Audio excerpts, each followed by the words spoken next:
എല്ലാവർക്കും നല്ല നമസ്കാരം.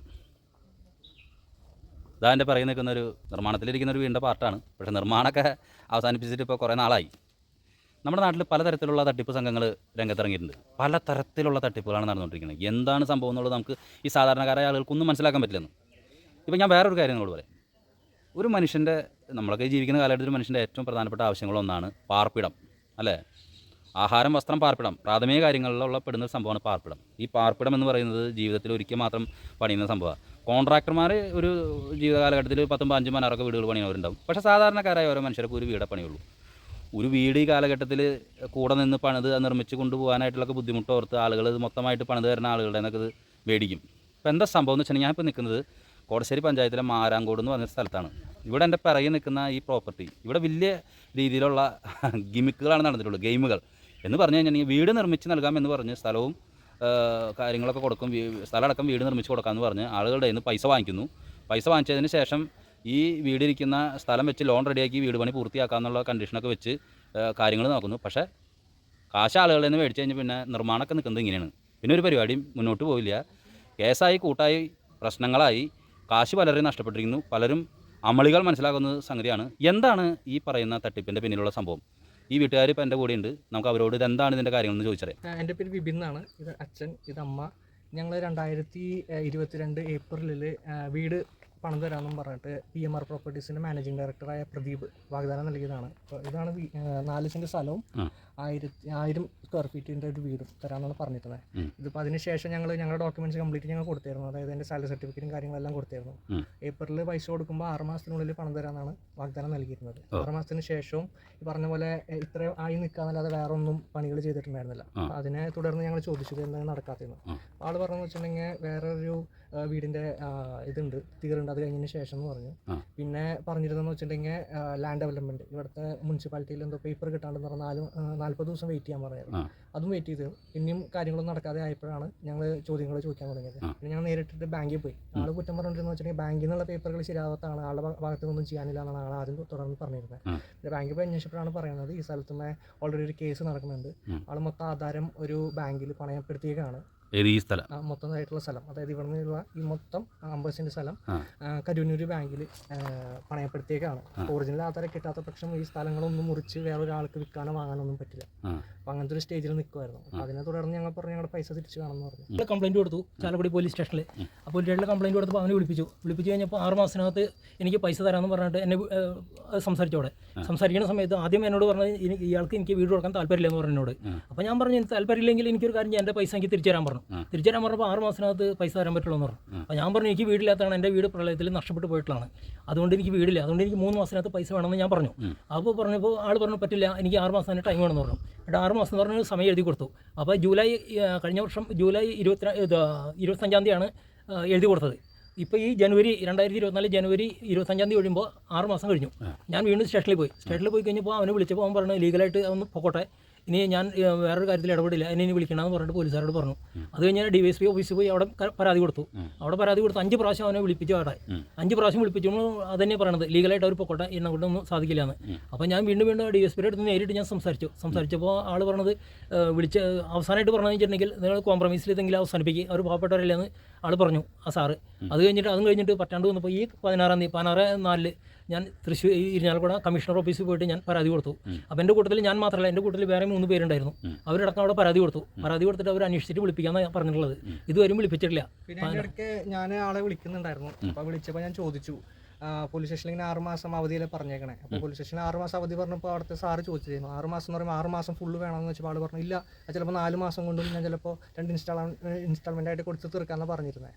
അപ്പോൾ അതിനെ തുടർന്ന് ഞാനൊരു 5 മാസം കഴിഞ്ഞപ്പോൾ ഞാൻ വിളിച്ചിരുന്നു. അപ്പോൾ ആൾ പറഞ്ഞു വെച്ചാൽ എന്തിനാണ് വിളിക്കണേന്ന് വെച്ചാൽ ആൾ ചോദിക്കണേ. പിന്നെ എന്ന് വെച്ചിട്ടുണ്ടെങ്കിൽ നീ എന്തൊക്കെയാണ് എഴുതി പിടിപ്പിച്ചേക്കണേ, പരാതി എനിക്കെതിരെ പരാതിയായിട്ട് പോവുമല്ലേ, അപ്പോൾ ഇനി അങ്ങോട്ട് നടക്കാൻ പോകണതൊക്കെ നിനക്കെതിരാണെന്നും പറഞ്ഞിട്ട് എനിക്ക് ഫോണിൽ കൂടെ ഭീഷണിപ്പെടുത്തിയാണ്. ഇതുമായി ബന്ധപ്പെട്ട് കേസുകളോ മറ്റു കാര്യങ്ങളോ ഇപ്പോൾ നിലനിൽക്കുന്നുണ്ടോ? ഏതെങ്കിലും തരത്തിലുള്ള സിവിൽ കേസുകൾ ആൾക്കെതിരെ?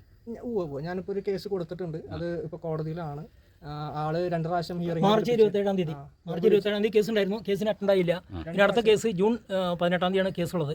പിന്നെ ഞങ്ങൾ കൊടുത്തിരിക്കുന്ന പൈസ ബാങ്ക് മുഖാന്തരമാണ് കൊടുത്തിരിക്കുന്നത്. ഫെഡറൽ ബാങ്ക് മുഖാന്തരമാണ് എല്ലാ പൈസകളും ട്രാൻസാക്ഷൻ ചെയ്തിരിക്കുന്നത്. 7,50,000.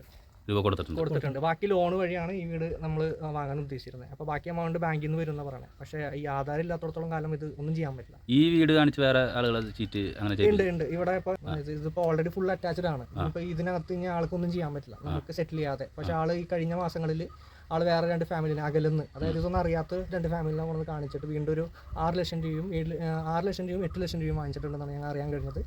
അപ്പോൾ അവരുടെ നമ്പറും ഡീറ്റെയിൽസും നമ്മളിപ്പോൾ നോക്കിക്കൊണ്ടിരിക്കുകയാണ്. തട്ടിപ്പ് ഇവിടം കൊണ്ട് അവസാനിക്കുന്നില്ല. മഹത്തായ PMR പ്രോപ്പർട്ടീസിൻ്റെ അടുത്ത തട്ടിപ്പിനിരയായിട്ടുള്ളൊരു കുടുംബമാണ് ഈ നിൽക്കുന്നത്. ഇവരിപ്പോൾ വാടക വീട്ടിലാണ് താമസിക്കുന്നത്. എന്തൊരു കഷ്ടമാണെന്ന് നോക്കിയേ. നിലക്കക്കളിയില്ലാതെ ഇപ്പോൾ എന്തു ചെയ്യണമെന്നറിയാതെ പകച്ചു നിൽക്കുകയാണ് ഈ കുടുംബം. ഇവർക്ക് എന്താണ് ഇതുമായി ബന്ധപ്പെട്ട് പറയാനുള്ളതെന്ന് നമുക്ക് ചോദിച്ചറിയാം. എൻ്റെ വൈഫാണ്, വൈഫിൻ്റെ ഒരു ഗിരിജ, എൻ്റെ മോൻ അനന്തുവിൻ്റെ പേരിൽ ഞാൻ മേടിച്ച വീടാണ്. 3 വർഷം കഴിയാൻ പോകുന്നത് മേടിച്ചിട്ടുണ്ട്. ഇത് പ്രദീപ് എന്ന് പറഞ്ഞ നായരങ്ങാടിയിലുള്ള ഒരു PMR പ്രോപ്പർട്ടീസ് എന്ന് പറഞ്ഞ ഒരു വ്യക്തിയുടെ കയ്യിൽ നിന്ന് കരാർ എഴുതി മേടിച്ചതാണ്. ഇത്രയും നാളായിട്ട് കരാർ എഴുതി തന്നിട്ടില്ല. അയാൾ ബാക്കിയുള്ള എന്താണെന്ന് വെച്ചാൽ തീരുമാനം എടുത്തിട്ടില്ല. ഇത് എത്ര കാശാണ് മേടിച്ചത്? ഇത് മൊത്തം 25 ലക്ഷം രൂപയാണ് പറഞ്ഞത്. വീടിന് 18,000 അത് കഴിഞ്ഞപ്പോൾ പൈസ കൂടുതലാണ്, അത് കാരണം 25 ലക്ഷം രൂപ 25 ലക്ഷം എന്താ ഞങ്ങൾക്ക് അതിന്റെ ആവശ്യമില്ല പറഞ്ഞു. അപ്പോൾ അയാൾ പറഞ്ഞു 24 ലക്ഷം രൂപ തരാമെന്ന് പറഞ്ഞു. ഞങ്ങൾ സമ്മതിച്ചു. അങ്ങനെയാണ് ഇത് ചെയ്തത്. ഈ പൈസ 6 ലക്ഷം രൂപ 6 ലക്ഷം രൂപ ക്യാഷ് ആയിട്ട് കൊടുത്തു. അത് കഴിഞ്ഞൊരു 47,000 രൂപ ആധാരത്തിന് വേണമെന്ന് പറഞ്ഞു കൊടുത്തതാണ്. മേടിച്ചിട്ട് ആധാരം ചെയ്തു തരാമെന്ന് പറഞ്ഞിട്ട് ചെയ്തില്ല. അപ്പം ഇതിൻ്റെ ബാലൻസ് പൈസ ബാങ്കിൽ ഇതിൻ്റെ ആധാരം വെച്ചിട്ട് ലോൺ ചെയ്തു തരാമെന്ന് പറഞ്ഞു. അങ്ങനെ അഗ്രിമെന്റിലാണ് സ്ഥലത്തിന് വീടിനോട് സ്ഥലം 3 സെന്റ് 20 ഇതും വീടും കൂടിയാണ് 24 ലക്ഷം രൂപയ്ക്ക് ഇങ്ങനെ പറഞ്ഞ് കരാർ 2-2.5 വർഷം മുമ്പ്. കാശ് കൊടുത്തു. പിന്നെ ഒന്ന് അങ്ങനെ വെച്ചിട്ടാണ് കൊടുത്തത്. അത് ആള് ക്യാഷ് മേടിക്കാനായിട്ട് ഭയങ്കര ഇതായിരുന്നു. നമ്മളിപ്പോൾ 2 കൊടുത്ത് ബാക്കി ബാലൻസ് പൈസ മേടിക്കാനായിട്ട് ഭയങ്കര നിർബന്ധം. അതായത് ആൾക്ക് പെട്ടെന്ന് വേണം, എന്നാലും നിങ്ങൾക്ക് കരാർ നടത്താൻ പറ്റുള്ളൂ, പെട്ടെന്ന് നടത്തിയാലാണ് രജിസ്ട്രേഷൻ ആവുമെന്ന് പറഞ്ഞിട്ടാണ് നമ്മുടെ അത്രയും പൈസ ആൾ മേടിച്ചെടുത്തത്. അതിനുശേഷം പിന്നെ ആള് എനിക്ക് ലോൺ, ബാക്കി എൻ്റെ പേരിൽ ലോൺ വെക്കാനായിട്ടാണ് നിന്നേച്ചാൽ ലോണിൻ്റെ പഞ്ചാബ് നാഷണൽ ബാങ്കിലാണ് ലോണിന് അപേക്ഷിച്ചത്. അങ്ങനെ ആയപ്പോൾ ആള് എൻ്റെ സാലറി സർട്ടിഫിക്കറ്റും കാര്യങ്ങളൊക്കെ കൊടുത്തു. ഈ സ്ഥലം വെച്ചിട്ട് ലോൺ എടുക്കാമെന്ന് വെച്ചിട്ടാണ് അഡ്വാൻസ് കൊടുത്ത് കഴിഞ്ഞിട്ട് സ്ഥലത്തിന്റെ എൻ്റെ പേരിലേക്ക് രജിസ്റ്റർ ചെയ്തിട്ട് ലോൺ തരാമെന്നാണ് പറഞ്ഞത്. അപ്പോൾ ഈ ലോണിൻ്റെ എൻ്റെ എല്ലാ ഡോക്യുമെന്റ്സ് ഞാൻ കൊടുത്തു, ലോണിന് ആവശ്യമായിട്ടുള്ള. അപ്പോൾ ഞാൻ ബാങ്കായിട്ട് ഇതാക്കിയപ്പോഴത്തേക്കും ബാങ്കുകാർ പറയുന്നത് പ്രദീപിന്റെ ഭാഗത്തുനിന്ന് ഒന്നും കിട്ടിയിട്ടില്ല എന്നാണ്. ആള് ഈ വീടിന്റെ സ്ഥലത്തിന്റെ ഡോക്യുമെന്റ്സ് ഒന്നും കൊടുത്തിട്ടില്ല എന്നാണ്. വൈകിട്ടാണ് ഞങ്ങൾ അറിയണത്. ആദ്യം ആള് പറയണത് എന്റെ സാലറിയുടെ കാര്യങ്ങൾ ശരിയല്ല എന്ന രീതിയിലൊക്കെ ആള് ഇങ്ങനെ നീട്ടിക്കൊണ്ട് പോയി. രണ്ടാമതും ലോൺ വെച്ചു. ഇത് അതിന്റെ സമയം കഴിഞ്ഞു എന്ന് പറഞ്ഞിട്ട് രണ്ടാമത് ലോൺ വെച്ചു. രണ്ടാമത് ലോൺ വെച്ചപ്പോൾ ബാങ്കുകാരൻ എന്നോട് പറഞ്ഞു ആളുടെ സ്ഥലത്തിന് ഒരു കേസ് കിടക്കുന്നുണ്ട്. അപ്പോൾ അതുകൊണ്ട് അവരുടെ അഡ്വക്കേറ്റ് അന്വേഷിച്ചപ്പോൾ ഈ സ്ഥലത്തിന്റെ പേര് കേസ് കിടക്കുന്നുണ്ട്, ലോൺ റെഡിയാക്കാൻ പറ്റില്ല എന്നാണ് പറയണത്. അപ്പോഴാണ് ബിബിനും ബാക്കിയുള്ള ആൾക്കാരൊക്കെ നമ്മളായിട്ട് കോൺടാക്ട് ആവണത്. സമാന രീതിയിൽ തന്നെ ഇത്തരം ഇടപെടലുണ്ടായ ആളുകൾ ഉണ്ടെന്ന് അറിഞ്ഞത് അപ്പോഴാണ്. നിങ്ങളുടെ വീട് എവിടെയാണ് ശരിക്കും? ഞങ്ങൾ വാടകയ്ക്കാണ്, കൊരട്ടിയിലാണ് താമസിക്കുന്നത്. ഇത് ഏകദേശം എന്നാണ് നടന്നിരിക്കുന്നത്? 2022 ഞങ്ങൾ 23/1/2022 നടക്കും. ഇപ്പോൾ നിലവിലെ ഇതിന്റെ കണ്ടീഷൻ എന്താണ്? നമുക്ക് ഞാനിത് വേണ്ടാന്ന് പറഞ്ഞു, വീട് സ്ഥലം എനിക്ക് വേണ്ട, ഞാൻ തന്നേക്കണ പൈസ എനിക്ക് തിരിച്ചു തന്നാൽ പറഞ്ഞു. അതും ഏറ്റവും കഴിഞ്ഞ മാർച്ചിലാണ് അഗ്രിമെന്റ് അവസാനിച്ചത്. കഴിഞ്ഞ കൊല്ലം ഒക്ടോബറിൽ എഴുതി തന്നാണ്. 5 മാസത്തെ കാലാവധിയിൽ നമുക്ക് പലിശയും കൂടെ തിരിച്ചു തന്നേക്കാന്ന് പറഞ്ഞു അഗ്രിമെന്റ് എഴുതി തന്നു. അഗ്രിമെന്റ് എഴുതി നോക്കിയാൽ പറഞ്ഞു ഞങ്ങൾ. അത് കഴിഞ്ഞിട്ട് ഈ മാർച്ച് ആയപ്പോഴത്തേക്കും ആളുടെ ഭാഗത്തുനിന്ന് ആള് പറയണത് എനിക്ക് ഈ സ്ഥലം വിറ്റ് പോണില്ല, വേറെ ആൾക്കാർ നമുക്ക് പൈസയുടെ ഷോർട്ടേജ് ഉണ്ടെന്നാണ് ആള് പറയണത്. വലിപ്പിച്ചത് ആള് പറയുമ്പോൾ ഒരു ഫോൺ അറ്റൻഡ് ചെയ്യുന്നില്ല. അപ്പോൾ നിങ്ങളുടെ 6 ലക്ഷം രൂപ ആളുടെ ഈ വീടിന് പിന്നെ 47,000 രൂപ രജിസ്ട്രേഷൻ മേടിച്ചതാണ്. തിങ്കളാഴ്ച ഞങ്ങൾക്ക് രജിസ്ട്രേഷൻ ചെയ്യാം. അത് 47,000 രൂപ 50,000 ചോദിച്ചത്. 40,000 ഒപ്പിക്കാൻ പറ്റുള്ളൂ. അപ്പോൾ അത് മതി എന്നുള്ള രീതിയിൽ ആള് 47,000 രൂപ ഉണ്ടായുള്ളൂ. അത് നമ്മൾ കൊടുത്തു ആധാരം ചെയ്യാൻ. ഇപ്പൊ ഈ വീടിന്റെ പണികളൊക്കെ കഴിഞ്ഞ് നടക്കുന്ന വീടാണ്. ഞങ്ങൾ ഇത് വരുമ്പോൾ ഈ വീടിന്റെ ഡോറല്ല പെയിന്റിങ് ജസ്റ്റ് ഒന്ന് കഴിഞ്ഞിട്ടുണ്ടായിരുന്നു, ടൈലൊന്നും കഴിഞ്ഞിട്ടുണ്ടായിരുന്നു. പിന്നെ പയ്യെ ഞങ്ങൾ ഓരോന്ന് കഴിഞ്ഞു എന്ന് പറഞ്ഞ ആളൊന്നും കൊണ്ടൊന്ന് കാണിക്കണൊക്കെ ഉണ്ടായിരുന്നു. പിന്നെ ഈ വീട് തന്നെ ആള് വേറെ ആൾക്കാരെയും കാണിച്ചിട്ട് അവരുടെയും പൈസ മേടിച്ചിട്ടുണ്ട്. ഞങ്ങൾക്ക് മുമ്പും കുറെ ആൾക്കാരെ കാണിച്ചിട്ടുണ്ട്, ഞങ്ങളുടെ ശേഷവും ആൾക്കാരെ കാണിച്ചിട്ടുണ്ട്. അപ്പൊ ഇതൊരു ട്രാപ്പിംഗ് ആണ്. നിങ്ങൾ എന്നിട്ട് ഇത് പോലീസിൽ എവിടെയെങ്കിലും കംപ്ലൈന്റ് കൊടുത്തിട്ടുണ്ട്. ഏത് പോലീസ് സ്റ്റേഷനോട്? കൊരട്ടിയിലെ നിങ്ങൾ കൊണ്ട് കൊടുത്തു. ആ ഏരിയയിൽ നടക്കാത്തതുകൊണ്ട് ആൾ പറഞ്ഞു, അവിടുത്തെ സാർമാർ പറഞ്ഞത് ഇരിങ്ങാലക്കുട സ്റ്റേഷനിൽ അവരെ PMR പ്രോപ്പർട്ടീസിന്റെ ഓഫീസ് കിടക്കുന്നത് ഇരിങ്ങാലക്കുടയാണ് ശരിക്കും കിടക്കുന്നത്. അപ്പോൾ അവിടെയുള്ള സ്റ്റേഷനിൽ പരാതി കൊടുക്കാനാണ് പറഞ്ഞു. ഞങ്ങൾ പരാതി കൊടുത്തിരുന്നു. പരാതി കൊടുത്തപ്പോൾ പ്രദീപിനെ അവിടേക്ക് വിളിപ്പിച്ചിരുന്നു. ഞങ്ങൾ ഒരു ദിവസം 2 പാർട്ടിക്കാരെയും വിളിപ്പിച്ചിട്ട് പോലീസുകാരെ സംസാരിച്ചപ്പോൾ പ്രദീപ് അവിടെ വെച്ച് പറഞ്ഞത് ഞങ്ങളുടെ പൈസ തരാം എന്ന് തന്നെയാണ് പ്രദീപ് അവിടെ വെച്ച് പറഞ്ഞത്.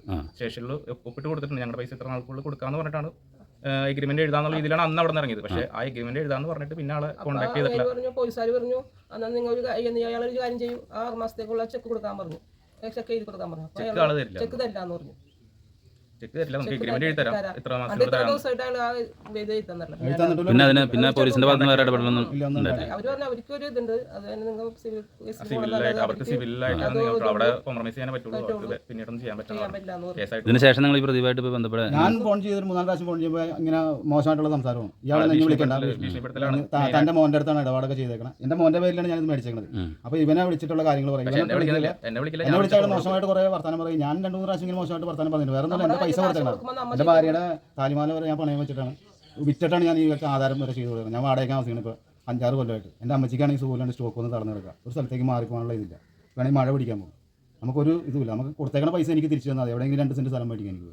ഇയാൾ അതും ചെയ്യാനുള്ള ഇയാൾ നമ്മളെ ഭീഷണിപ്പെടുത്തിക്കൊണ്ടിരിക്കുക. ഞാൻ അങ്ങനെ അടുത്ത് പറ്റിക്കപ്പെടണം, അങ്ങനെ ചീത്ത പറയണമെന്ന് പറഞ്ഞാൽ അയാൾ എനിക്ക് വക്കീൽ നോട്ടീസ് അയച്ചു, ആളുടെ ഓഫീസിൽ നിന്ന് ഒരു ഭീഷണി കത്ത് പോലെ. ഇത് ഈ പറയി കിടക്കുന്ന സ്ഥലം ഉണ്ടല്ലോ, 4 സെൻറ്റ് സ്ഥലമാണ്. ഇതൊരു ചേട്ടൻ, പാവം ചേട്ടൻ, ആളെ അധ്വാനിച്ച ആളുടെ ജീവിതത്തിൽ കിട്ടിയ പണം സ്വരൂപിച്ച് കുടുംബത്തിനൊരു സർപ്രൈസ് കൊടുക്കാമെന്ന് പറഞ്ഞിട്ട് സ്ഥലം മേടിച്ചാണ്. വീട്ടുകാരും അറിഞ്ഞിട്ടില്ല, അതുകൊണ്ട് തന്നെ ചേട്ടന് പുറത്ത് പറയാനും പറ്റുന്നില്ല. ഈ സ്ഥലം മേടിച്ചു, ഇതുപോലെ തന്നെ 2 ലക്ഷം രൂപ അഡ്വാൻസ് മേടിച്ചു. പക്ഷേ ഇതുവരെ ആയിട്ട് രജിസ്ട്രേഷനോ മറ്റു കാര്യങ്ങളോ നടന്നിട്ടില്ല. നാളെ നീളെ എന്ന് പറഞ്ഞിട്ട് പോയിക്കൊണ്ടിരിക്കുന്നു.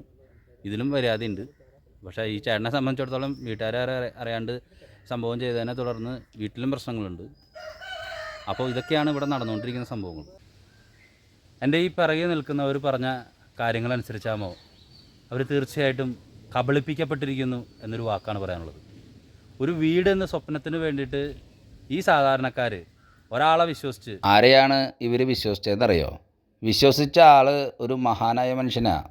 അതായത് നമ്മുടെ കരുവന്നൂർ ബാങ്ക് തട്ടിപ്പ് കേസിലെ 24ാമത്തെ പ്രതിയാണ്. 24th accused Shri Pradeep KK has generated proceeds of crime for Rs 8,37,96,772 രൂപ. അപ്പോൾ ഇതാണ് ഈ PMR പ്രോപ്പർട്ടീസിലെ Pradeep, KK Pradeep. PMR പ്രോപ്പർട്ടീസിലെ P ആയിരിക്കും പ്രദീപ്, അപ്പോൾ MR ഏതാണെന്ന് അറിയില്ല. എന്തായാലും ആളൊരു ജഗജില്ലയാണ്. നായരങ്ങാടിയിലാണ് വീട്. ചാലക്കുടിയിൽ നിന്ന് നായരങ്ങാടിക്ക് പോകുമ്പോൾ ഉദിനപ്പുറമ്പൻ ജംഗ്ഷനേക്കാളും മുൻപ് ഇടതുവശത്ത് ആണ് ഇദ്ദേഹത്തിൻ്റെ വീട്. വീട്ടിലൊക്കെ ചെന്ന് പോയി അന്വേഷിക്കാൻ നോക്കിയാലും വലിയ കാര്യമൊന്നുമില്ല. അപ്പോൾ ഈ KK പ്രദീപ് എന്ന ആളെയാണ് ഇവർ കണ്ണടച്ച് വിശ്വസിച്ചത്. ഈ പണം എങ്ങനെ സ്വരൂപിച്ചു എന്നുള്ളത് നമുക്കറിയാലോ. ജീവിതത്തിൽ തൊരുക്കൂട്ടി കിട്ടുന്ന ഓരോ ചില്ലിക്കാശ് പോലും കൂട്ടി ഒഴിപ്പിച്ച് വെച്ചുണ്ടാക്കിയ സ്വപ്നമാണ് ഇപ്പോൾ ഈ കബളിപ്പിക്കപ്പെട്ടു എന്ന് പറയുന്ന ഇതിൻ്റെ മുന്നിൽ നിൽക്കുന്നത്. ഇതിൽ പലരും ഇന്ന് വാടക വീട്ടിലാണ് താമസിക്കുന്നത്. ഈ വാടക കൊടുത്ത് എത്ര നാളിത് മുന്നോട്ട് പോകാൻ സാധിക്കും? ഈ കൊരട്ടയിൽ താമസിക്കുന്ന വാടക വീടുള്ള എൻ്റെ അടുത്ത് നിൽക്കുന്ന ഈ ചേട്ടൻ ഉൾപ്പെടെ വാടക വീട്ടിലാണ് താമസിച്ചുകൊണ്ടിരിക്കുന്നത്. ഇനിയും ഒരുപാട് പേര് ഈ തട്ടിപ്പിനിരയായിട്ടുണ്ട്. കാരണം ഇവർക്ക് കൊടുക്കാമെന്ന് പറഞ്ഞിട്ടുള്ള വീട് കാണിച്ച് പലരും ഇതുപോലെ പറ്റിക്കൊണ്ടിരിക്കുകയാണെന്ന്. അതായത് നിലവിൽ ഇതെല്ലാം അറ്റാച്ചായിട്ടിരിക്കുകയാണ്. എന്നിട്ട് ഇപ്പോഴും ഈ വീടുകൾ തന്നെ കാണിച്ചുകൊണ്ട് വേറെ ആളുകളിൽ നിന്ന് കാശ് മേടിച്ച് ഈ തട്ടിപ്പ് പരിപാടി മുന്നോട്ട് പോകുന്നു. ഇതിൽ തീർച്ചയായിട്ടും ഇടപെടൽ നടത്തേണ്ടത് പോലീസ് സംവിധാനങ്ങളും അതുപോലെ തന്നെ ഇവിടുത്തെ ഭരണ സംവിധാനങ്ങളും ഈ വക കാര്യങ്ങളൊക്കെയാണ്. ഇത് എന്ത് വലിയ തട്ടിപ്പാണ് നടന്നുകൊണ്ടിരിക്കുന്നത്. കേസുകൾ പല സ്ഥലങ്ങളിലാണ് കൊടുത്തുകൊണ്ടിരിക്കുന്നത്. പക്ഷേ യാതൊരുവിധ ഇടപെടലും നടക്കുന്നില്ല. ഇപ്പോഴും വാടക വീട്ടിൽ തന്നെ താമസിച്ചുകൊണ്ട് ജീവിതം മുന്നോട്ട് നീങ്ങുകയാണ് ഈ സാധാരണക്കാരായ ആളുകൾ. ഇവരുടെയൊക്കെ ഒരുപാട് നാളത്തെ സ്വപ്നമായിരുന്നു ഇങ്ങനത്തെ ഒരു വീട് ഇങ്ങനെ കിട്ടും. വിഷുവിന് വീട് പാലുകാച്ചൽ നടക്കുന്നതൊക്കെയായിരുന്നു ഇവർക്ക് ഉറപ്പ് കൊടുത്തത്. വിഷുകൾ ഇനി പലതും കടന്നു പോകും, വീട് മാത്രം കിട്ടില്ല എന്നുള്ള യാഥാർത്ഥ്യം ഇപ്പോൾ ഇവർ മനസ്സിലാക്കിയിരിക്കുന്നു. കൂടുതൽ തട്ടിപ്പിനിരയായ ആളുകൾ ഇവർ അന്വേഷിച്ചുകൊണ്ടിരിക്കുകയാണ്. കേസ് നടന്നുകൊണ്ടിരിക്കുകയാണ്. ഒറ്റ കാര്യം മാത്രമാണ് പറയാനുള്ളത്, ശ്രദ്ധിക്കുക. ഇതുപോലെയുള്ള തട്ടിപ്പ് സംഘങ്ങൾ ഇനിയും നിങ്ങളുടെ അടുത്ത് വരും. ഒരു വീട് വാങ്ങിക്കാൻ പോകുമ്പോൾ, സ്ഥലം മേടിക്കാൻ പോകുമ്പോൾ അതിന് ചെയ്യേണ്ട പ്രാഥമിക കാര്യങ്ങൾ നിങ്ങൾ മനസ്സിലാക്കണം. കൃത്യമായ നിയമപരമായ കാര്യങ്ങൾ ഈ സ്ഥലത്തിനും വീടിനും ഒക്കെ ഉണ്ടോ എന്ന് അന്വേഷിച്ചതിന് മാത്രം പ്രോപ്പർട്ടി സ്ഥലം മേടിക്കാനായിട്ട് ഒരുങ്ങുക. അല്ലെങ്കിൽ കബളിപ്പിക്കപ്പെടും എന്നുള്ളൊരു വാക്ക് വീണ്ടും യാഥാർത്ഥ്യമാകും എന്ന് മാത്രമാണ് പറയാനുള്ളത്. എന്തായിരുന്നാലും ഈ സാധാരണക്കാർക്കൊപ്പമാണ് JFS മീഡിയ നിൽക്കുന്നത്. കാരണം ഇവരുടെ വാർത്തകളും മറ്റു കാര്യങ്ങളൊക്കെ പുറത്തു കൊണ്ടുവരാൻ ആരുമില്ല. അതുകൊണ്ട് ഈ വാർത്ത പുറത്തേക്ക് കൊണ്ടുവരുന്നതിന് ലക്ഷ്യങ്ങളുണ്ട്. ഇവർക്ക് നീതി കിട്ടണം എന്ന് മാത്രമാണ് പറയാനുള്ളത്. നീതി വരും എന്ന് തന്നെ പറഞ്ഞുകൊണ്ട് നിർത്തുന്നു. നന്ദി, നമസ്കാരം.